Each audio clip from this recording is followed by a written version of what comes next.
Estamos de volta no nosso terceiro bloco do programa Movimento Contrário de hoje.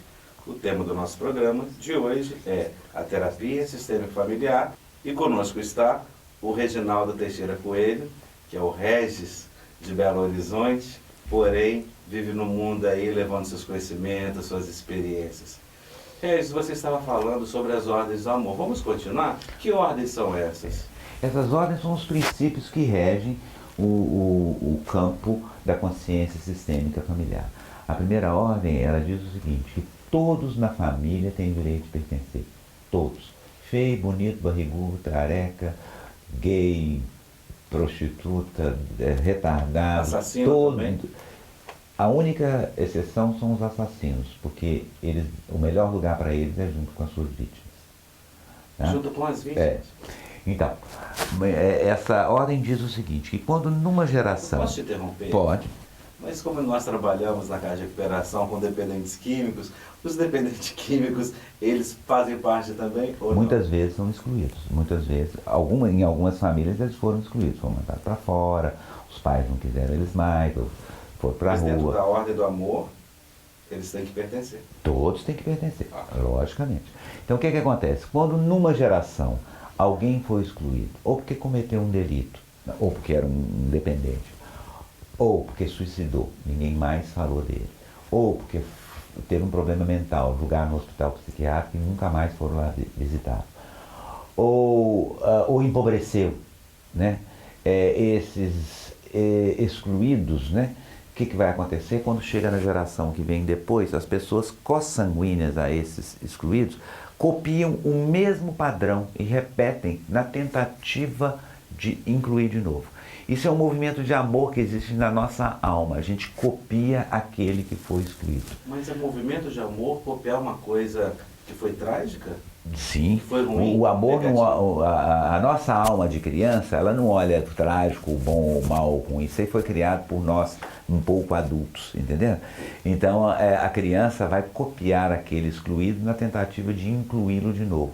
Porque a lei é a inclusão. Como que se sacrificando por ela? Por aquilo? Exatamente. Muitos de nós somos sacrificados ou se sacrificamos automaticamente pela nossa família. Então, o dependente químico numa família, que ele se torna como que o bode expiatório daquela família, ele pode estar representando alguma pessoa Um que desses na excluído, geração anterior que foi excluído. É exatamente isso que nós temos que Isso é olhar. novo para a psicologia, isso é novo no nosso mundo de hoje, essa ideia. Essa É isso que teoria. nós vamos verificar. A gente pode verificar isso, a veracidade disso, na hora que a gente vai fazer o método, que é a montagem. Tá?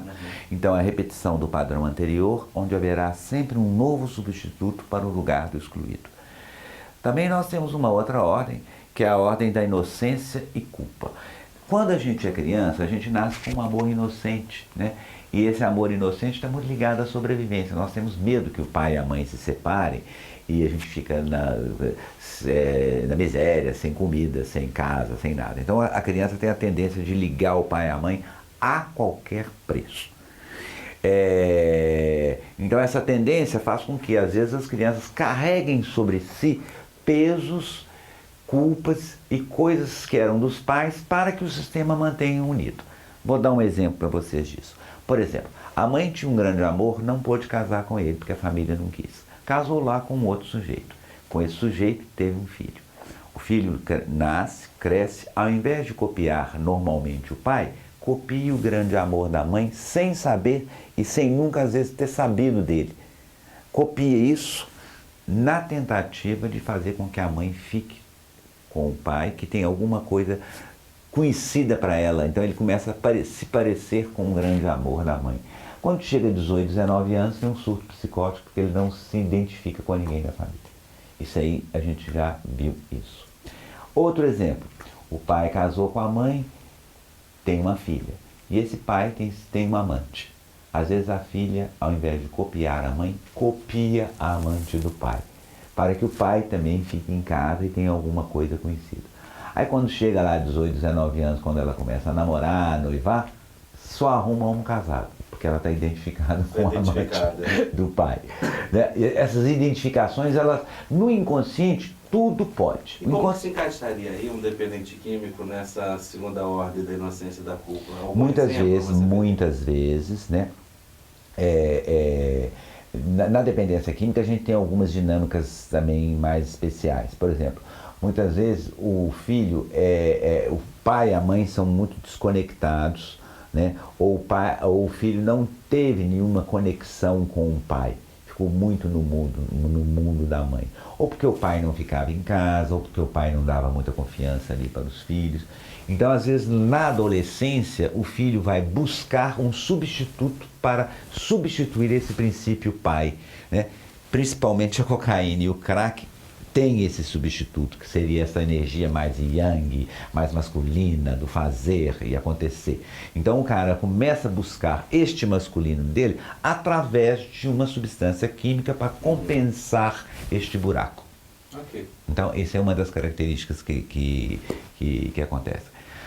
Outra ordem é função dos pais dar, é função dos filhos pegar, tomar para si. Quando isso é subvertido, cria esse problema. Isso aconteceu muito na roça, né? Quando aquelas famílias muito grandes, os pais faziam filhos para ter braço para trabalhar e roubavam das crianças o direito de ser criança e o direito de ser adolescente. O direito de ser adolescente. Exatamente. Adolescentes de ficar mais irresponsáveis, né? Nós, adolescentes, temos o direito de rebelar. Até 18, 20, 21 anos, a gente tem esse direito, é um direito que nós temos. Depois não, a gente vai entrando para a vida adulta, a gente tem que se adaptar ao sistema maior e à sociedade, né? Então, muitas filhas que ficaram nessas famílias grandes cuidando dos irmãos, elas ficam revoltadas, às vezes não casam, ou às vezes quando casam não vão ter mais nenhum filho. O tempo traz ordem natural ao sistema. O que quer dizer isso? Essa ordem é a ordem do tempo. Quem chega primeiro no sistema é o pai e a mãe, que são os mais importantes. A segunda coisa mais importante dentro do sistema é o relacionamento do pai e da mãe, porque sem esse o sistema não vai avante. E a terceira coisa é a chegada dos filhos. O primeiro filho tem prioridade sobre o segundo e sobre o terceiro e assim por diante. Então, uma ordem hierárquica? Hierárquica, de chegada de importância. Então, o que falta nos dependentes químicos, né? Eles quebram tudo que é hierarquia. Muitas vezes acontece isso. Quando num sistema um filho menor quer tomar o lugar do filho maior, ou quando um filho quer se meter lá na relação do pai e da mãe, ou quando um filho quer tomar o próprio lugar da mãe ou do pai, cria-se emaranhados no sistema produzindo surto psicótico, suicídios e falência. Falência de sucesso, falência de realização. Então essas são as ordens que, quando elas são negligenciadas e são infringidas, provocam repetição, as tragédias, e a gente vê muito isso, né? O avô suicidou, o filho suicidou, o neto suicidou. Tudo em decorrência. O avô faliu, o filho faliu, os netos faliu. Então a sequência de repetição, porque não houve respeito a essas ordens naturais. Regis, então o destino seria uma causa, uma direção pré-determinada? De uma certa forma, junto com a nossa família, nós temos um destino comum e a gente não pode sair disso. Através de terapias e dessa técnica, principalmente sistêmica, hoje nós podemos interferir um pouco no sistema. Quando você consegue enxergar como você está lá no meio do seu sistema e como o sistema está atuando em você. Aí você pode fazer uma quebra disso, pode devolver essas identificações. Às vezes se identificou com pessoas que morreram, às vezes se identificou com um tio alcoólatra que foi abandonado. Aí você vai devolver essas identificações e se libertar dessa tendência da gente ser fiel. Porque a gente é fiel. Nós somos fiel ao destino dos nossos pais, nós somos fiel ao nosso pai. Mesmo que nosso pai tenha cometido delitos, às vezes a gente repete o delito para ser fiel ao pai. Então, nesse sistema, diríamos, de consciência universal, né? Inconscientemente o indivíduo quer ser fiel àquele que cometeu... que é referência para ele, o pai ou mãe. Inconsciente. E isso vai provocar posteriormente, né, em gerações posteriores, consequências por causa de repetições. Exatamente. Isso. Hoje uma coisa que a gente vê comum, né, como você estava falando da drogadição.